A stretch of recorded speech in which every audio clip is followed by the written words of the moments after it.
Hello, innovators. I'm Todd Wyant, and welcome to the Bridging the Gap podcast presented by Applied Software Great Tech Group. You're invited to join our conversation to model the future of construction innovation and the digital transformation adventure of this great industry. My guest today is Brad Smith. With over a decade in operations, Brad founded Sonar to elevate ops teams from reactive roles to proactive business drivers. Under his leadership, Sonar secured significant investments, evolving into the top-rated change intelligence platform and earning accolades such as top 50 software by G2. Brad's leadership style prioritizes genuine relationships, ensuring he remains accessible to both his team and customers. Welcome to the show, Brad. Todd, thanks for having me. Excited to be here. Absolutely. So let's start with kind of how you got into this industry and what sparked your interest in software development and the operations side. Totally. It's certainly not where I started, which I'd probably say is always important. I tell our team all the time, it's not where you start, it's where you end up. But funny enough, started my career in sales, found out after about 9 months, I was just tragically bad at it. Full circle now, owning a business, you're always in sales. So I'm back in it and enjoying it. But after that first 9 months, I realized a couple of different things. One, my mind and just the way I operated, the way I thought, the way I came to work every day was a little bit more operations focused and a little bit more detail oriented. And certainly not to say the sales world is not, but when you really get into the software side of things and start to understand how systems are integrating together, working together, I always tell folks it's definitely a different part of the brain that you're exercising there. But I spent a little bit of time in corporate America, but kind of fast forward to really where my career started in light of what we started with Sonar was another venture-backed startup here in Atlanta at the time. I think it was 2013 when I joined. It was a company called Cloud Sherpas. Loved working there. They obviously had a great exit, ended up selling the business over to Accenture for about $500 million in 2015. So super fun there. But the biggest thing I realized in that environment, especially being a fast-paced, high-tech, growth-oriented business, the systems that we all use to get our jobs done every day, we rely on heavily. But I think the thing that I realize the most is those systems are very brittle.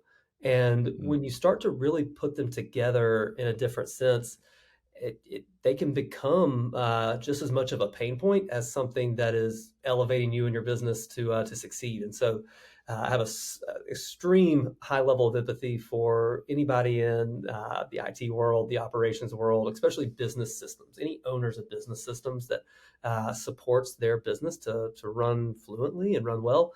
I'm a big fan of. I'll fast forward quickly out of that role and take a break in a second. But I think the biggest thing that I realized in day one of that company, and look, we've all had jobs before. You get in day one, you do a little bit of HR paperwork here and there, and then you get your new laptop, and somebody starts giving you system access to start understanding what you're supposed to do every day. So think email, think Salesforce, think all your different applications you use on a daily basis. The one that most particularly stuck out to me and kind of the journey that really kicked off where we are with Sonar now was as I was getting set up, my boss at the time gives me my Salesforce access, and he's like, all right, you're a Salesforce administrator now. Don't screw it up. And I was like, oh, don't screw it up. Okay, I'll try my best not to. What exactly do we use Salesforce again for? I'd never used it really before. I've certainly never been an administrator of it. And granted, this is over a decade ago. And I remember him saying vividly, this is the lifeblood of our business. It's where we keep all of our business. It's what keeps this business running and how we report on everything, how we do our sales, how we do our marketing. Everybody in this business uses it. So again, don't screw it up. Yeah, no pressure. yeah, those words always stuck out to me. Kind of honestly moving on from there, I spent about 3 years there. Obviously, I screwed it up a few times and broke and fixed and broke and fixed. I think the one aha moment that stuck out to me there was that, yes, as someone who can still be relatively junior in that role or relatively green, I had a lot of power and authority to move things around in these business systems, and I really enjoyed it. And so from there, even after the exit, went on to continue to do more Salesforce consulting. I think the bigger thing for me there was I really enjoyed being back in office and being back in the internal operations, not necessarily being the consulting side of things. So joined another startup here in Atlanta that I was there for a little over a year. We actually ended up exiting within that same year. Just kind of goes to show how quick and speedy these systems or these companies can be when you're thinking about raising Mhm. capital and selling your business and things like that. Had a great time there. It's actually where I met my co-founder Jack. From there, we also both went on to a different company and worked for about a year, and then started Sonar. I think the thing that I tell folks all the time there is we wouldn't have been able to start this company and be overly empathetic to the users and the folks that use our platform without that journey of working together in two other places. We know each other very well, support each other very well. He's a lot more on the technical side than I am sometimes, but it's great to have a good counterpart that can help balance everything out. Yeah, for sure. Well, let's dig in on some of the operations side of things. How do you help kind of encourage, or what's maybe the key to ensuring the smooth operations in a tech driven company? I boil it down to two really kind of big pieces of a pie chart. And so, if everybody listening here can assume you're looking at a piece of paper and you draw a big circle and start carving out your wedges of a pie chart, it really comes down to two slices, being proactive and being reactive. And this can go into so many other disciplines, not just operations. It can go into sales, it can go into marketing, it can go into customer success and development. But you are best when you are able to think proactively.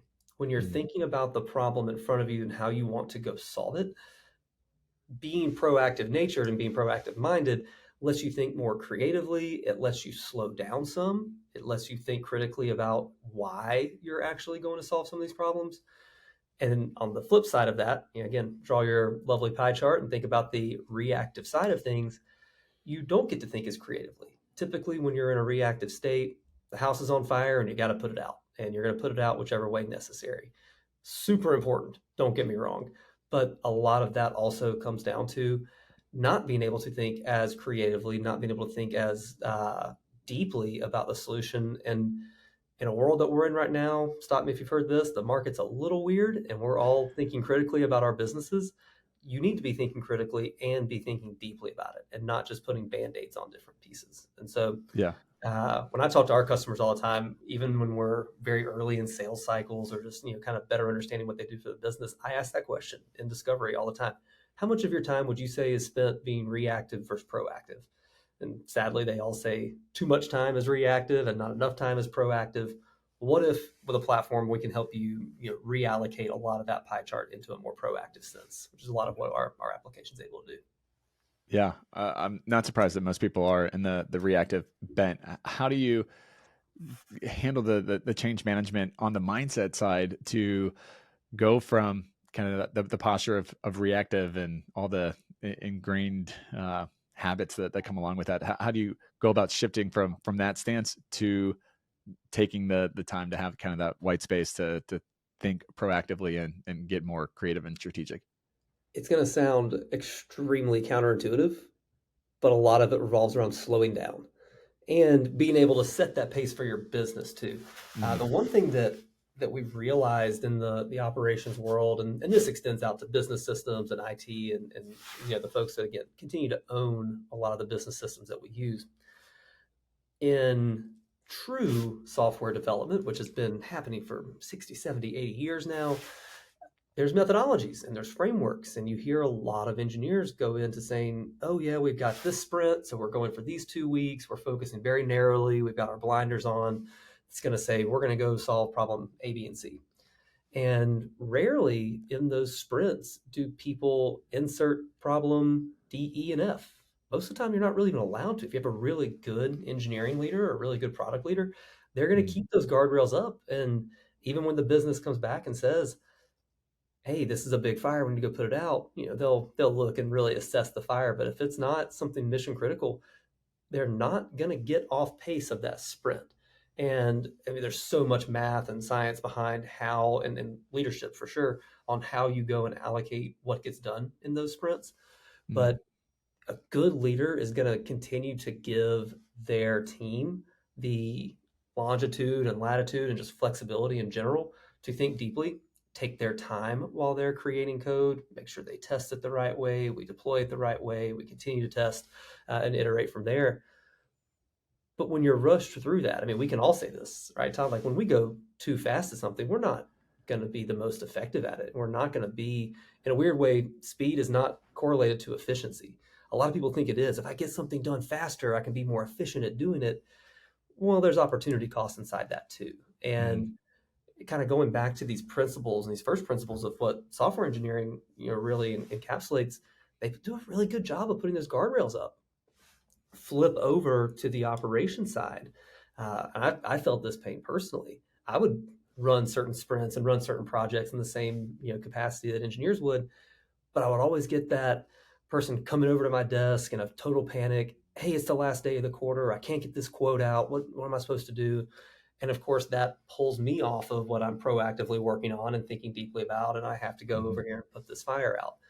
And if there's anything that's shifting a little bit right now in uh, what I would say in the overall operations and business system and go to market system side of things, we're starting to take some of those first principles of engineers and learning how to say no. I don't think operations folks for a long time have been given the authority and autonomy to say no.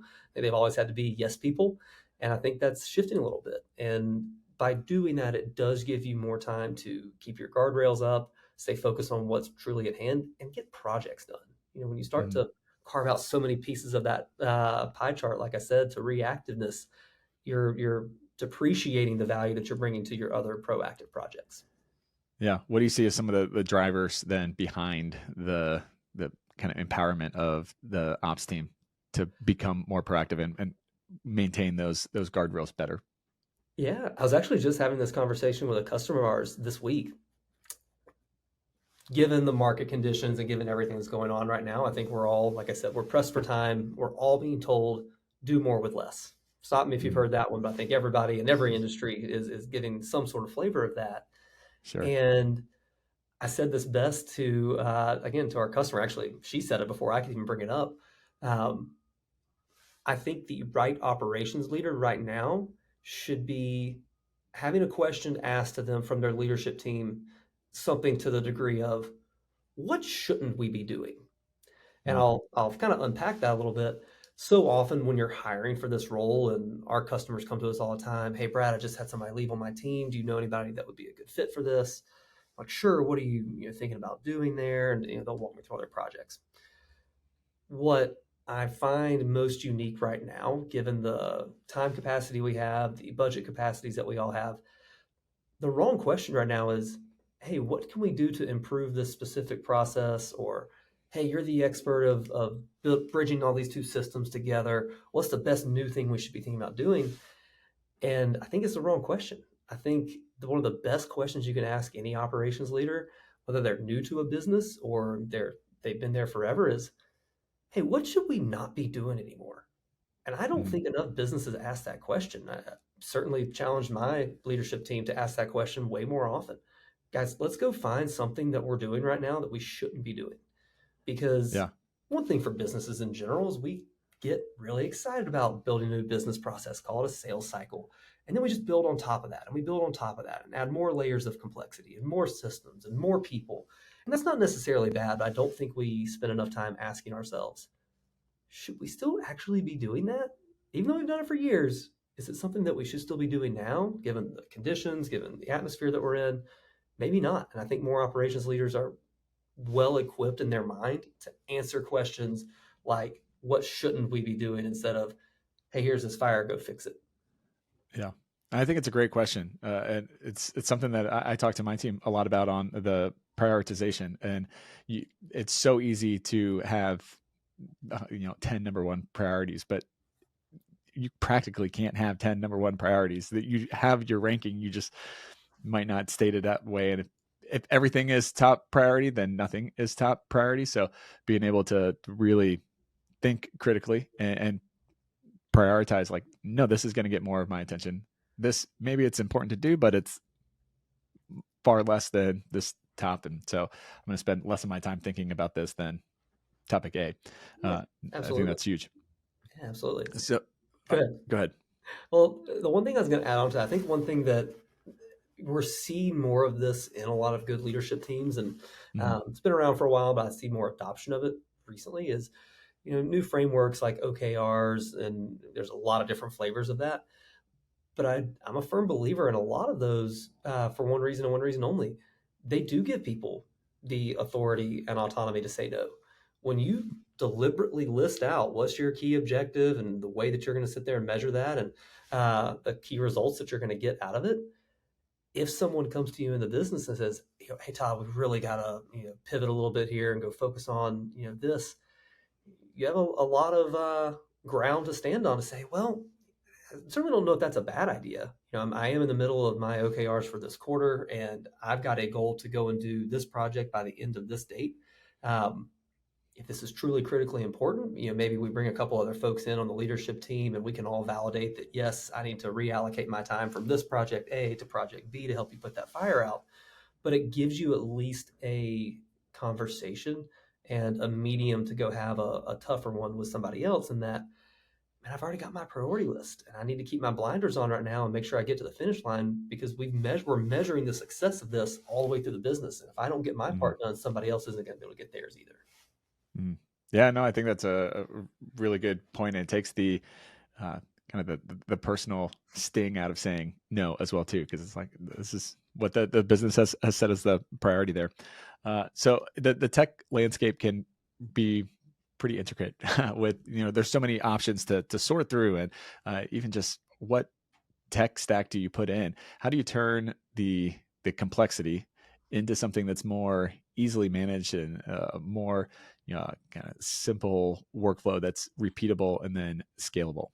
Yeah, that's a tough question. And man, if I had a dollar for every time I'm asked it, I'd probably have another company I'd start by now at this point. Wouldn't have to do fundraising or anything. But no, it's interesting. I think the one thing that people make the mistake of is, and this could be true for anything, any aspect of our lives right now. We're all getting bombarded with a lot of different advertising, a lot of different information.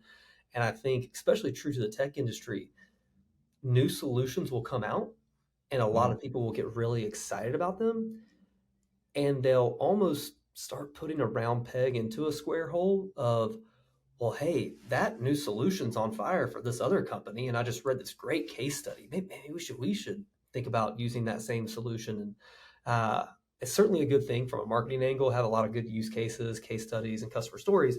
But just remember that we all run very different businesses, even if we're all in the same category or same industry. Just because one person found success with a piece of software doesn't mean another company will. And I think there's a lot of times, not as much right now, given some of the market conditions, but in what I would say, like even somewhat normal times, people can rush through buying software without fully understanding their own problems. And that's typically where I start when I talk to our customers, or anybody in the whole market. I get asked all the time, "Hey Brad, should I be using SalesLoft, Outreach, Apollo, or Groove? I need some type of sales engagement." Like, great, let's start there. You've Mhm. recognized that you need some type of sales engagement platform. Have you spoken to any of these vendors yet? No, I was going to ask you first. Like, well, man, I don't sell their products, so you should certainly talk to their sales team. But before you do that, you should talk to your internal team. What problems are you truly trying to solve? Because you might have heard a great keynote at a conference that said, "Hey, we just increased our win rate by 50% by using XYZ software," and you now think that you're going to be able to go do that. I think it's more important for you to, one, is that actually a problem that our current company has? Sounds silly to say, but people buy software sometimes when they don't even have a problem they're trying to solve. And two, is that actually going to be something that we need to focus and prioritize our time on? Kind of going back to what we were talking about a second ago. And so, Mhm. yeah, building a tech stack's tough. Start with what your true pain points are. Certainly don't try to solve too many of them at one time, but make sure that you know that this is actually going to be something that works for you, your industry, and your customer. Don't make a decision like this without being customer centric. Yeah. No, I think it's a very insightful, and it's one of those things that it sounds like it should be obvious to people of like ask what are you trying to solve, and then go find a software to align with that. But it's amazing to me how many companies don't start there, or they think that like the leadership thinks that they know what the problem is, but they've never talked to the people that are actually using the software day in and day out, or dealing with the pain point. And so there's a total misalignment on what the actual problem is, and just a little communication Well, and honest assessment goes a long way. Yes, I'll tell you one of my biggest pet peeves, and it happened to me probably more times than I have fingers and toes. I'd be running operations, whether it be internally or for as a consultant. A new CEO would come in, a new CRO, CMO, insert executive here, and they would say, I've been doing this for 15 or 20 years, and the only way I know how to get it done is if I use this product, this product, this product, and this product. I'm like, Mhm. that's great. I'm pretty sure Fred Flintstone said at one point, yeah, I need my car and I got to be able to push it with my feet. And then he realized, hey, there's these things called engines or dinosaurs or anything else that can help me pull this car. So I've literally had to say this to executives before. Don't be Fred Flintstone and only suggest one type of solution for this, because the reality is we are living in a very fast-paced world. A new solution comes out every single day for all of us to be able to use. We need to properly vet that. And I'm certainly not having that pendulum swing all the way to the other side and go adopt brand new technology, flippantly. But also don't be stuck in your ways, and don't be that person that says, I only know how to achieve success by using A, B, or C. Mhm. The other analogy I love using for folks is like, I'm sure when you had to solve, hey, we need to go watch a movie tonight with the family. 2 decades ago, we all got in the car and went to Blockbuster, and nobody's doing that now anymore. That is not something that is even close to being something that we would even think about doing. We now just do it all from a remote and we stream it. Was Blockbuster a viable solution? Absolutely, it was at the time. But then technology progresses, and so don't get stuck in your ways, but also don't be too aggressive to go and get into the new flavor of the week and think that it's going to solve every problem. Find some balance inside of it. Yeah, no, I think that's good, and it makes me sad that Blockbuster's not viable anymore. I spent a lot of college days in a Blockbuster store. I loved it. The four movies for $20, you can't beat that. It's You also what can't. made them go under, but Dude, I still have my Blockbuster card at the house. Don't get me wrong. I like it. I like it. That's authentic, man. That's vintage now. That's awesome. Yeah, I wish I kept mine. I don't think I have that. Uh, that's awesome. I think it's also important when we're talking tech stack that the culture of the company is really important in factoring in what tech that you should bring in, because what worked, to your example of the CEO, what worked at ABC company might not work at XYZ because the culture is very different. It might be on paper, they're doing the exact same thing. Their processes should be the same, but whatever, mindset and the history of tech at those companies might be drastically different. And you got to factor that in. Maybe you still go with whatever or software that you used at ABC, but you got to take the long road about it, and not just try to one size fits all it and cram it in. Totally. I'll give you one like quick example of where I felt that personally in my journey. This is well before starting Sonar. This is when I was a consultant, and we were brought in massive marketing agency that helped grocery stores put all their different items on all the different shelves. I never Mhm. knew that was actually a big part of an industry, but yeah, the bag of Doritos that is eye level to you, that costs a lot more to put on that shelf than the bargain brand bag of potato chips is on the bottom shelf. And so this was, this company or this customer of ours that we were helping support. And they were telling us like, Brad, we're so antiquated in our technology ways. Like we really need to get with the times. Can you bring in some of these new technologies and new processes to do it? And I was like, I certainly can. Myself and my company, that's what we're great at doing. Who's going to be actually the end user of these new pieces of technology and new systems? Going back to your point with, can the culture really grab it and consume it? Long story short, for this customer, no. We built this elaborate, like really complex, like easy click path, but it was relatively technical.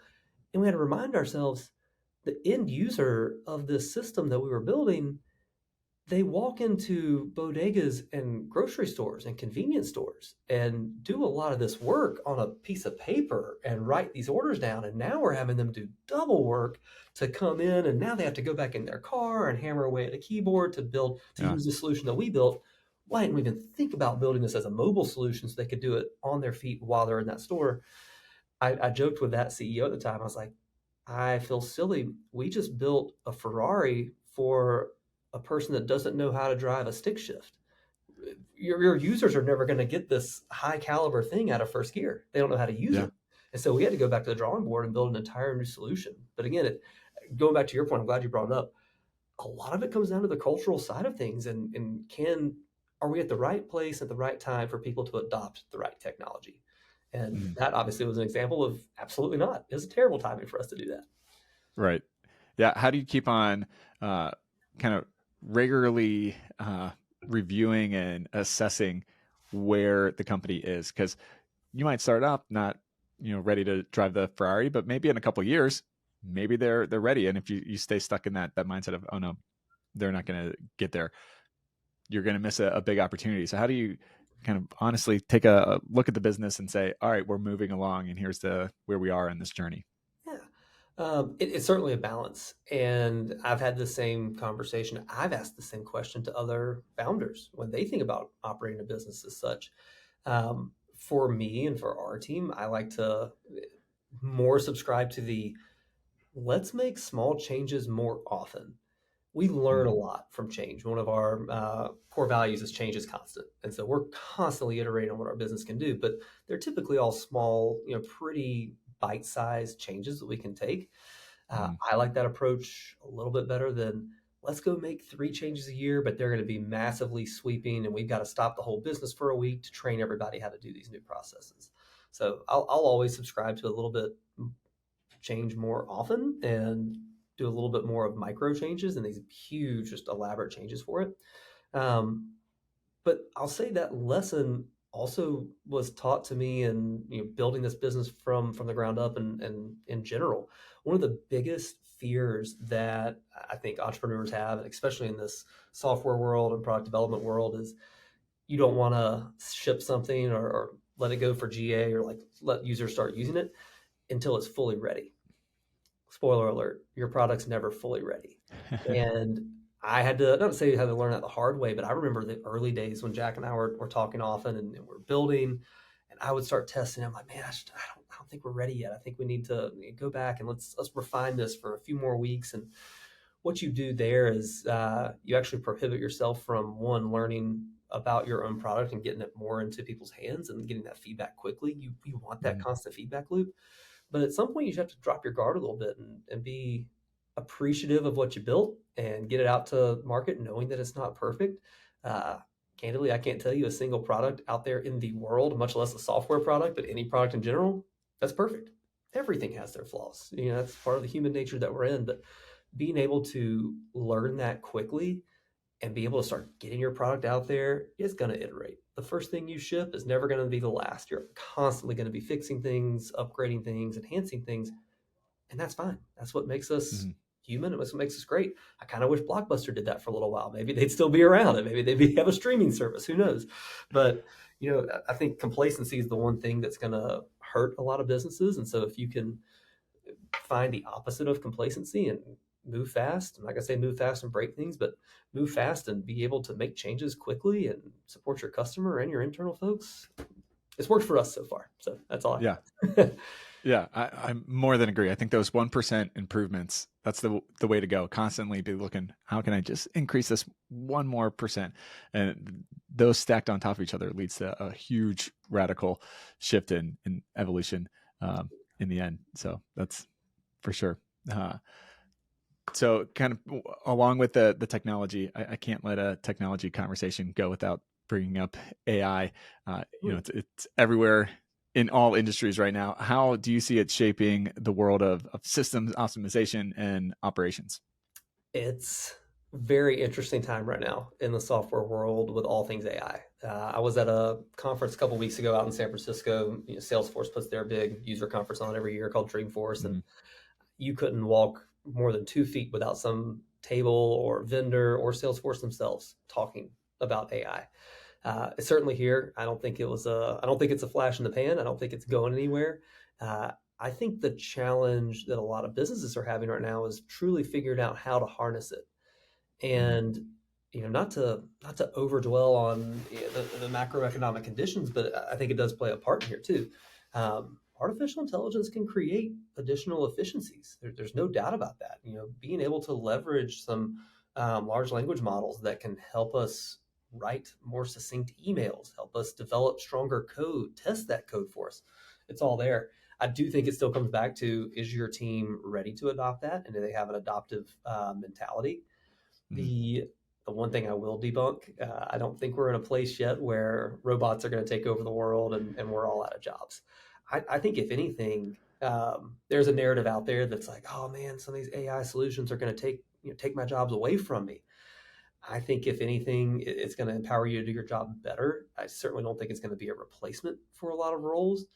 There's some that might be out there, but at the end of the day, go back to proactive and reactive, and you can use the same analogy for tactical and strategic. My hope is for AI that it takes a lot of the I call it mundane, monotonous, daily tactical work that we have to do, and automate a good portion of that, Mhm. and give us as humans, the folks that can think creatively. We do have a brain up here, and it's not a microchip yet. I think we need to use that, and I think be given more time back in our day in order to do that. Mhm. I'll go on the polar opposite side of this to a degree of where the risks are with AI, and this is something that we talk a lot with our customers about. And full transparency, we already have OpenAI built into our application, and our customers are certainly using it to be more efficient with their time and more concise with how they configure their systems. The biggest risk that a lot of people have right now is, I'm now connecting my data from system A to system B, and system B has access to OpenAI. Is my information secure now that it's leaving system A that I own, and I know where these servers are, and I know where all my Mhm. data is stored, and putting it over into system B, which might also be very secure, but system B is also leveraging a brand new technology that is learning quickly and also distributing data. So if Mhm. anything, that is in my crystal ball mentality, if I could predict the future, I think we're going to see a high level of scrutiny over the next year, 2 years, 3 years. Don't know the time horizon yet for how businesses leverage it and get comfortable with the speed in which it develops itself to a degree, but more importantly, where their data is being moved and how it's being used.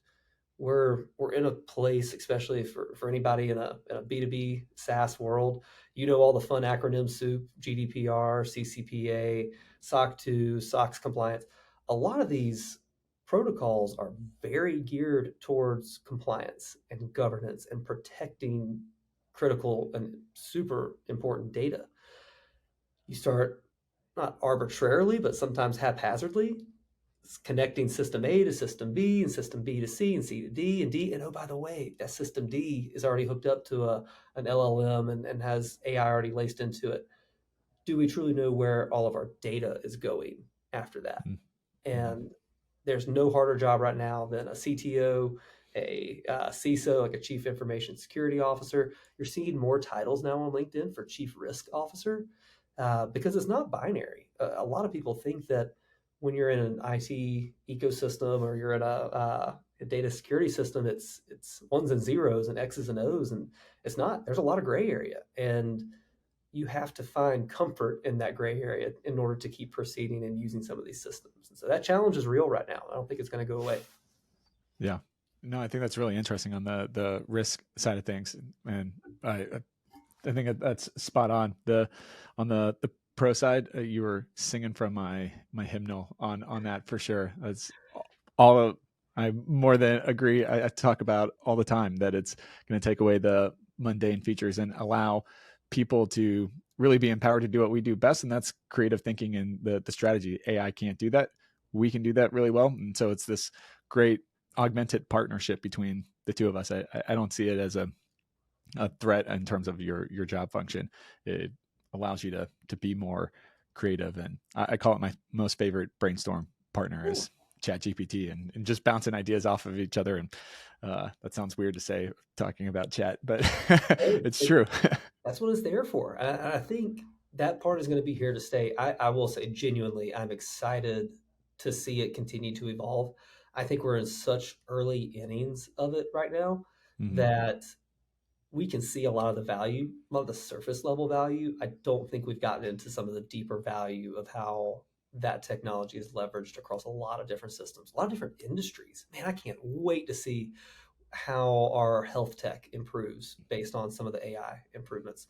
Some of the financial customers that we work, like fintech customers, they are loving having this because there's a lot of deep analytics that goes into their jobs. And if they can Mhm. automate that a little bit more, speed it up, and have a higher level of certainty with it, imagine what we can do with uh, expediting some of the issues that those softwares are solving. Yeah, yeah, absolutely. So as we start to kind of land the plane here, one of the kind of core themes of the show is all around innovation. What does innovation mean to you? Mm, what does innovation mean to me? I'll probably take it a little bit of a different route. I hope nobody's said this before, but I can correlate innovation with what's our fun definition of insanity, doing the same thing over and over again and expecting the same results. So, my definition of innovation is the opposite of insanity. Do something different every day and innovate and take risks. Right? We wouldn't be here without a lot of people well before us taking a lot of risks. Spoiler alert, risks do not always equal reward. Most of the time, things break and you have to figure out how that works. But when you think about the true innovation of how we have progressed as society, we've progressed in technology, I think a lot of you can't have innovation without being very comfortable with taking risks. Mhm. And candidly, we do that often. We build quickly. Most of our build most of the time is very very well, but there's times that we find what we built hasn't fully solved a problem, and we have to go back into the lab and keep working on it and re-release it. But we would rather take that approach than waiting too long, not releasing over, releasing only 3 or 4 times a year versus, man, we release 3 or 4 times a month, sometimes more. And we like that speed of change. And I think that's allowing us to continue to be more innovative. Yeah, yeah, absolutely. Uh, so how do people find out more information on what you guys are doing at Sonar and connect with you? Yeah, sonarsoftware.com, probably the easiest place to go. I'm all over LinkedIn. Brad Smith might be hard to find. I know it's a very generic name, but if you do Brad Smith Sonar, you certainly will find me. And please reach out. Would love to help you. Anything technology, that's our bread and butter, and we're here to solve a lot of those problems. Awesome. Well, Brad, final question for you. If I could give you all power, you could snap your fingers and innovate one thing in the industry, what would you pick to innovate?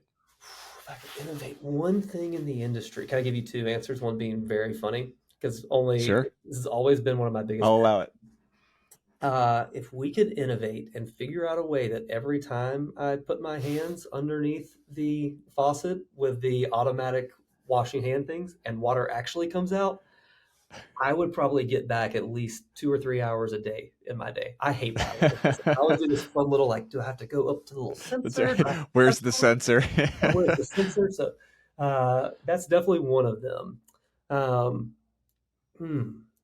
What else would I think that I'm gonna stay there, actually. That's probably one thing I'd fix. Actually, one other thing in innovation that I would love to fix, and I don't know how this actually gets solved, but there is a trend right now with sales in general that it doesn't seem as authentic as it used to be. And I'm not saying let's all get our briefcases back out and go knock door to door and go sell things that way, but I think one of the next big evolutions that we're all going to run through is how do we continue to have a personalized relationship and sales approach? And that doesn't have to be just sales, it can be customer success, it can be marketing. But with the influx of data that we all have now, it's tough to be authentic and genuine. And I hope that, as the years continue to progress, we all remind ourselves that this is still a human to human world that we're in. Yes, we've got Mhm. some AI that's helping us do this, but let's just not forget that we're all here solving a lot of the same human to human problems together. Mm. Yeah, I agree. Man, that's good. Most every industry is a people business, and so to keep that at the center and the forefront is critical for sure. Absolutely. Well, Brad, thanks so much for taking the time and joining the show today. Todd, I really appreciate it. Thank you so much.